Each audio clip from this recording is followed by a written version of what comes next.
Hi friends, rani's kitchen blog को स्वागत। आज मु झाल चना बनाऊँगी। भल लगे वीडियोटी को निश्चय लाइक करेंगे।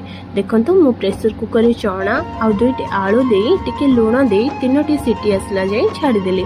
एबे कौन कली ना पियाज टमाटो कंचा लंका ये सब को छोट छोट कर चॉप करदेली। चॉप करने बेले मोर मन पड़ा जे मु भृषंग पत्र आनी से टेरेस को गली। छात उपर देखो मु भृषंग पत्र नहीं आसली। जदि आपण को टेरेस रो टूर दरकार तो मते निश्चय कमेंट करेंगे।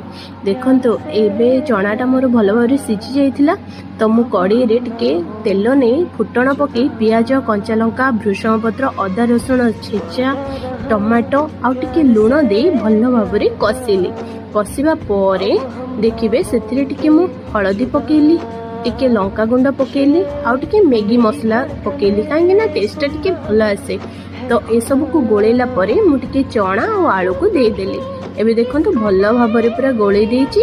एबे एथिरे टिके लेंबू चिंपुड़ी देली। चटपटा लागे, बहुत बढ़िया टेस्ट लागिवो सेथि पय। तो देखंतु मु एबे परसी नेली आउ टेस्ट करी कहूची अरे सत्तरे बहुत टेस्टी हितला। निश्चय लाइक करिवे। Thank you.